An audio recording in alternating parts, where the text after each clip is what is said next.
God, and welcome once again to Daily Manna. And thanks be to God, God's allowed us to make it to Saturday. I'm excited about it and glad that you're with us. And I know we're going to be blessed as we study the chapter number 4 moving forward. We had a chance to really hear the revelation of God revealed through Jesus Christ, given unto John, who was on the island of Patmos. And while he was there, remember he had a voice from behind him that he turned around to see the voice. I've always liked, still love that phrase. And had a chance to hear about different churches, the churches of which we've had an opportunity to thoroughly review, the churches of Ephesus, if I'm not mistaken, and then went on to the church of Smyrna, and then went to the church of Pergamum, then the church of Thyatira, and then went to the church of Sardis, and then went to the church also of Philadelphia, ended with the church of Laodicea. Had a chance to review all of these churches and had a chance to hear an interesting paradigm in the first 5. And those first 5 churches had everything to do with something that they were doing good, and then he shifted to that which was the offense or that which he had against them, the ought, and then gave a recommendation for how it could be fixed and asked them to do so. Got to the church of Philadelphia, if you remember, and everything about the church of Philadelphia was positive. That was a word of encouragement for them to continue to hold fast to where they were. Then went to the church of Laodicea, and everything with Laodicea was negative. There was not a positive anywhere. There was a negative. He challenged them because they were neither hot nor cold. He wanted to therefore spew or spit them out of his mouth. Consequently, he challenges them to make up their minds. You got to choose either be hot or cold. If you're going to find yourself ever maturing, you got to find yourself being refined, become golden. You got to dress yourself up and therefore become pure and cover up that which has been evil with a robe of white, and therefore have your eyes changed because you need salve placed on your eyes to see.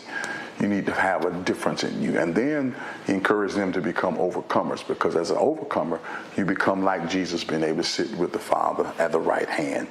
Well, that is the churches of which he's dealt with. Then all of a sudden, we get to chapter 4, and there is a shift in the conversation. It says, after this I looked, and there before me was a door standing open in heaven. Now go back earlier, because I need you to take the time to hear again these words inside of to Philadelphia. Remember, he says, these are the words to him who is holy and true, who holds the key of David. What he opens, no one can shut, and what he shuts, no one can open. I know your deeds. I see I've placed before you an open door. That same phraseology, open door, comes back inside of chapter number 4.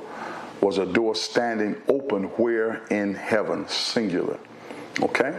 Now the reason why I want you to hear heaven singular is primarily because when you have a chance to hear what is found inside of Paul's second letter to the church at Corinthians, when he talks about he was taken to the third heaven, the implication is there are heavens, plural, but but when he went, he had a door open in heaven, singular. And when you hear Jesus, when he is raised from the dead, he said, all power in heaven, singular, and earth is in my hands. All this is important because when you hear that, that means that there are multiple heavens according to what Paul's revelation says, third heaven. But Jesus has only been given the power of heaven and earth, thus allowing us to see the difference between Jesus and the Father. The Father has all power because his power finds itself being extended to heavens. Jesus' power is singular in heaven and earth.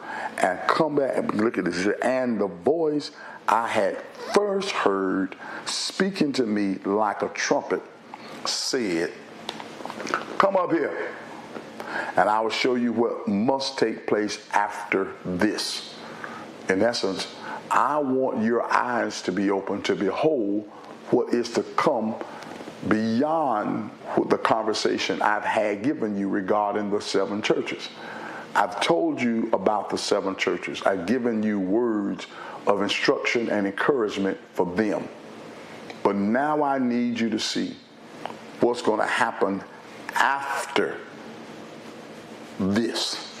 At once I saw, I was in the Spirit, and there before me was a throne in heaven with someone sitting on it. And the one who sat there had the appearance of jasper and carnelian. A rainbow resembling an emerald encircled the throne. Surrounding the throne were 24 other thrones, and seated on them were 24 elders. Wow. They were dressed in white and had crowns of gold on their head. From the throne came flashes of lightning, rumblings, and peals of thunder. Before the throne, 7 lamps were blazing. These are the 7 spirits of God. Also, before the throne, there was what looked like a sea of glass, clear as crystal. In the center around the throne were 4 living creatures. They were covered with eyes in front and in back. Hear that again. In the center around the throne were 4 living creatures, and they were covered with eyes in front and in back. Interestingly enough, I want us to because this is a major digestion, because it's a matter of us having a chance to see the holies of holies throne, the throne of God, and the place where God resides, seated. The appearance of him is amazing as he gives the description of how he saw the divine, featured in what might be considered to be jasper and carnelian, and with a rainbow resembling an emerald encircled around the throne. That's powerful. But around him, around that same spot, was 24 chairs and 24 places of people were sitting. And these places represented places of 24 elders. And they found themselves with crowns, and while they were dressed in white. And from where they were, there were these flashing lights, blazing. And ultimately, these represented the 7 spirits. And ultimately, when you see that and hear that, it allows you to just hear the grandeur of what that place looked like. Strangely enough, when Paul had a chance to go to the third heaven, he was not permitted to tell what he saw. John, the revelator, John, is given permission to tell what he saw. Peter couldn't, John could. The interesting thing about that is that John does not get something to keep him humble. Paul gets something that keeps him humble. He gets a thorn in the flesh, a messenger of Satan to buffet him. John doesn't. But both of them receive heavenly visions. Ooh, Lord have mercy. They both got heavenly visions. And the visions were about things that are and that are to come. And imagine you being able to see what heaven looked like, what the throne room of God looked like. And to hear that there were beasts that had eyes wrapped around their heads, eyes in front and back, in essence seeing everything, knowing everything, observing all things, which means that they were able to behold in every corner, every crevice, that which was going on, eyes around them, seeing all things. And that means when we find ourselves trying to do something in secret, hey, what we're being able to hear is that God knows. The eyes of the Lord are in every place. The eyes of the Lord are in every place. And these places in which this wonderful throne room was all in honor of God, and were all persons who were giving sacrifice, humility, and honor to God.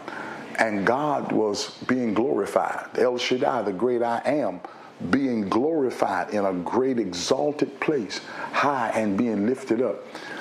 train filling the temple. He is being glorified. He is being magnified. And yet this God, this amazing God that has persons who already worship him, who already honored him, considered it necessary to create humanity and to come amongst humanity to find out if humanity would love him and honor him based upon who God was and who God is in their lives without being forced to. Could they follow him without being made to give them the right to choose God or to discard God? Humanity was given the choice. And ultimately, children of God, so many times we have missed the mark. The creatures that sit around the throne of God can't help it. That's the assignment. They are in a place where they are always honoring the great I am. And you and I have been given a choice to honor him. They made to honor him, made to glorify him, made to see for him, made to allow him to behold. We have been given the opportunity to choose him. And how often do we mess up because we don't choose him? We choose everything but him. But I still love the song, I'd rather have Jesus more than anything. Choosing him means he really is the author and the finisher of my faith. Choosing him means I acknowledge his glory and I have not gotten a glimpse of what's there. But when I consider the works of your hands, Lord have mercy, the moon and the stars which thou hast ordained, I must say, what is man that thou art mindful of him? When I see what you've created, when I see what you've made, I got to ask myself, who am I that you would even consider me worthy to therefore risk your only begotten son for me? And then I come back and say, how great thou art. My. How great thou art. I see the rolling thunder. My. When I see the mountains, when I see the beauty of God, when I hear the rolling thunder and I see all the works of your hand, I got to ask myself, what is man? I want you to come to church tomorrow with remembering, reflecting on the greatness of God. We sometimes forget how great God is and how big God is. Those persons in the throne room acknowledge it. They see it. We do not see it with our natural eyes. But I want you to come with the beholding of the greatness of God. I'm in by talking about my time going into a church, and I know I'm a little long today. My time when I was going into the church and some of the churches that were in Jerusalem when I went to Israel. When I went into those churches, a great percentage of them, I had to bow to go in. I had to bend down to come in the door. And I wondered initially, why was that? Until I understood that the buildings were designed that I had to humble myself. I had to bend over. I couldn't walk in straight up. I had to bend down to walk in. I had to humble myself walking in to acknowledge by behavior and body the amazement and the awesomeness of God.